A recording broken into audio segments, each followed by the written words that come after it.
Hello guys, tignan nyo po oh. Meron akong isang inakay doon. Tatlo to eh. Oh, yung dalawa nandoon pero hindi pa ganyan ang pakpak. Siya panganay. So tignan nyo ginawa ng nanay niya at saka tatay niya. Binugbog na naman siya.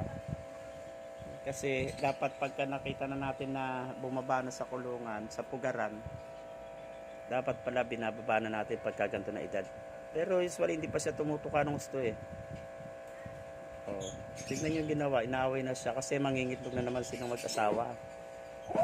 Wow, naman lalaki pa naman guys, so tignan nyo. Lalaki ang bilog, ano eh. Blue ang ilong. So, awa naman siya. Nilagyan natin ng betadine, buti hindi nabutas ang ilong, ay ang ano, ulo oh. Karin ng mga alas 4 yan eh. Ngayon tuyo na. Okay guys.